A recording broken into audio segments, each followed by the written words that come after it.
Estimado docente Jorge Luis Gallo Chandubí, compañeros, tengan un bendecido día. Este grupo número 1 está integrado por Aguilar Trujillo Jenny Noemí, Serna Medina segundo Jonathan y Patiño Toro Lenin Alexander. Nosotros vamos a explicar acerca del capítulo 2, no os conforméis a la mentalidad de este mundo, de la carta encíclica Veritatis Esplendor de Juan Pablo II, que fue publicada el 6 de agosto de 1993 y que afirma que los cristianos deben llevar una vida digna del Evangelio de Cristo. El contenido de nuestro trabajo de investigación consta de la introducción del capítulo 2, que habla del discernimiento de las tendencias de la teología moral actual, y esta se puede tener en cuenta que el cristiano no debe de avergonzarse de dar testimonio del Señor en sus palabras y obras, donde hace hincapié 4 puntos importantes que se van a ir describiendo más adelante de las conclusiones y la bibliografía. En la introducción, en este capítulo se reflexiona sobre la importancia del discernimiento en la teología moral actual, destacando la relación que existe entre el comportamiento moral y la revelación divina. También se enfatiza en que la Iglesia, guiada por el Espíritu Santo, ha custodiado y desarrollado la doctrina moral a partir de la Sagrada Escritura, recordando siempre las enseñanzas de Jesús sobre el bien y la vida eterna. Bueno, la teología moral es una reflexión que concierne la moralidad. Y Jesús envía a predicar el Evangelio y a hacer discípulos a todas las gentes, enseñándoles a guardar todo lo que él ha mandado. El capítulo 2 consta de 2 partes importantes, que habla de enseñar lo que es conforme a la sana doctrina, que lo encontramos en el libro de Tito, capítulo 2, versículo 1, que habla sobre la meditación del diálogo de Jesús con el joven rico, donde se evidencia que el comportamiento moral conlleva a la subordinación del hombre y a su obrar a Dios. La relación que existe entre el bien moral de los actos humanos y la vida eterna, y el seguimiento de Cristo y el don del Espíritu Santo. También nos habla que el comportamiento moral es el que agrada a Dios, indicado en sus mandamientos. Sabemos que no existe moral sin libertad, pero esta debe buscarse en coacciones al Creador. Como segunda parte tenemos conoceréis la verdad y la verdad os hará libres.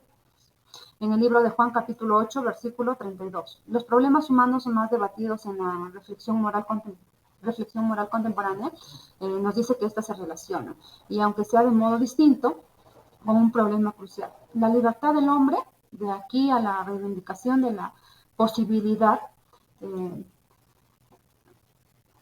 de que los hombres actúen según su propio criterio y que hagan uso de la libertad responsable, no movidos por la coacción, sino guiados por la conciencia del deber. Bien, la ley y la libertad. Cada persona puede elegir entre el bien y el mal, ya que es decisión única del hombre, y éste decide condenarse con sus malas acciones o de elegir seguir su vida por el camino del bien acompañado de la mano del Señor Jesucristo. Aquí hablamos del árbol de la ciencia del bien y del mal, no comerás, que lo encontramos en el libro de Génesis, donde nos habla de que la revelación enseña que el poder de decidir sobre el bien y el mal no pertenece al hombre, sino solo a Dios. También Dios quiso dejar al hombre en manos de su propio albedrío. Si el hombre ha sido confiado a su propio cuidado y responsabilidad, Dios lo ha dejado a su propio albedrío para que éste busque a su Creador y alcance libremente.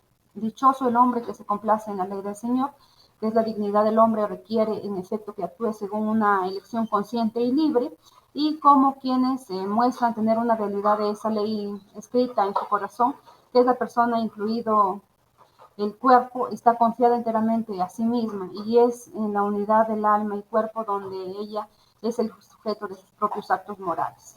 Doy parte a mi compañero, gracias. Maestro, voy a continuar con la exposición. Voy a hablar ahora de lo que se refiere a la relación que hay entre libertad y la ley natural, ¿no? Como introducción, podemos decir de que al inicio hubo una tensión histórica entre estos dos factores, pero la lectura menciona de que debe haber una cierta armonía entre lo que es la libertad y la naturaleza, ¿no? ¿Por qué debe haber armonía? Porque dice que se incluye tanto al cuerpo como al alma, ¿no? También se menciona de que la ley natural es la base, digamos, de la dignidad humana, ¿no? También menciona de que no solo es biológica, ¿no? La ley natural no solo es biológica, sino que sigue un orden moral que aplica a todas las personas, ¿no? En todos los lugares y en todos los tiempos. Eso es lo que nos menciona la lectura. También como conclusión se ha considerado aquí de que la ley natural orienta la libertad hacia el bien de la persona humana. O sea, lo que se busca aquí es hacer el bien en todas las personas, ¿no? También en otra parte menciona la lectura de que la ley natural o las normas morales, digamos, son inmutables, o sea que no se pueden cambiar, ¿no? Eso de ahí en la primera parte. Bien, maestro, bueno, continuando con la siguiente diapositiva, voy a hablar ahora de lo que corresponde a la parte 2 en lo que se refiere a la conciencia y verdad, ¿no? El primer punto nos menciona el sagrario del hombre, ¿no? ¿Por qué se denomina el sagrario del hombre? Bueno, mencionarle de que el Concilio Vaticano II lo llamó de este modo porque digamos que hay un vínculo entre lo que es la ley de Dios y la libertad humana, pero basándonos en lo que es la conciencia moral, ¿no? También en una parte de la lectura habla de que la conciencia moral es el lugar, digamos, en donde Dios va a actuar de manera correcta bueno, con nosotros, ¿no? Para hacer el bien. En lo que se refiere al juicio de la conciencia, bueno, como su nombre lo indica, bueno, es un juicio. Acá nos menciona que la conciencia actúa como un testigo, ¿no? Frente a lo que nosotros podemos hacer si está bien o está mal, ¿no? Y por último tenemos a la verdad moral y a la libertad, ¿no? En esta parte simplemente nos menciona la lectura que uno debe de buscar el bien a través de la iglesia, ¿no? Y a través de Dios. Eso en lo que corresponde a la diapositiva número 2. Bien, maestro, bueno, y vamos a hablar ahora de lo que se refiere al capítulo 3 de lo que es la elección fundamental y los comportamientos concretos, en lo que se refiere a libertad nada más, ¿no? Bueno, en esta parte la lectura nos menciona cómo nosotros entendemos el concepto de libertad. Básicamente, como que lo enfoca en esta parte en dos decisiones que tomamos en base a nuestra libertad, ¿no? Digamos, las decisiones básicas, como entre elegir una cosa y otra, que es algo menor, y entre una decisión que vamos a tomar para toda nuestra vida, nos menciona, ¿no? Entonces nosotros debemos de estar, digamos, más preocupados por esa última decisión, ¿no? Si bien es cierto, en esta parte se habla algo de libertad, bueno, voy a dar pase a mi compañero para que continúe y nos ahonde más un poco en este tema, ¿no? De lo que se refiere al capítulo 3. Muchas Mi nombre es Lenin Alexander Patiño Toro y continuando con la exposición les hablaré sobre la opción fundamental en la moral cristiana. Esta opción se refiere a la decisión profunda y radical que orienta nuestra vida moral hacia Dios. Es una elección libre y consciente, similar a la llamada que nos hace Jesús y que nos dice, ven y sígueme. Esto lo podemos ver en Mateo 19:21. Esta opción no solamente es una intención abstracta, sino que también se manifiesta en elecciones y actos concretos en nuestra vida diaria. Es una elección libre, es cierto, pero debe alinearse a los mandamientos y a la voluntad de Dios. Ahora les explicaré sobre las diferencias entre los tipos de pecado. Por un lado tenemos al pecado mortal, que implica materia grave, pleno conocimiento y consentimiento deliberado. Este pecado rompe la relación con Dios y lleva a la pérdida de la gracia santificante, y puede modificar radicalmente la orientación fundamental del hombre hacia Dios. Por otro lado, tenemos el pecado venial. Implica materia leve o en caso de materia grave, pues no debe existir pleno conocimiento ni consentimiento deliberado. Este pecado no rompe la relación con Dios, pero debilita la gracia y la caridad, es decir, el amor y la devoción a Dios, así también como el amor y la preocupación por el prójimo se ven debilitadas. Continuando con la exposición, hablaremos sobre la moralidad de los actos humanos.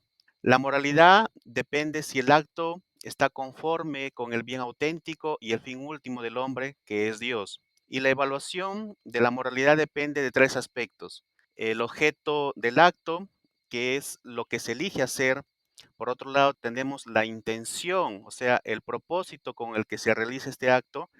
Y finalmente, las circunstancias, que es el contexto que rodea la acción y sus efectos. Y este punto está relacionado con los actos intrínsecos que son malos, ¿no? Estos actos son moralmente malos por naturaleza y no dependen de intenciones ni de las circunstancias. Por ejemplo, tenemos el homicidio, el aborto, la tortura y la esclavitud. Estos actos violan la dignidad humana y no pueden justificarse en ninguna situación, ¿no? Una buena intención no justifica actos intrínsecamente malos. Eso es moralmente inadmisible. Entonces podemos concluir que el respeto a los mandamientos divinos, a la ley moral, es fundamental para vivir en conformidad con el bien y alcanzar la comunión con Dios. Bueno, estimado Padre, compañeros, eso ha sido nuestra exposición sobre el capítulo 2 de la encíclica del Papa Juan Pablo II. Esperamos que nos ayude a reflexionar sobre nuestra vida y nuestra relación con Dios. Muchas gracias.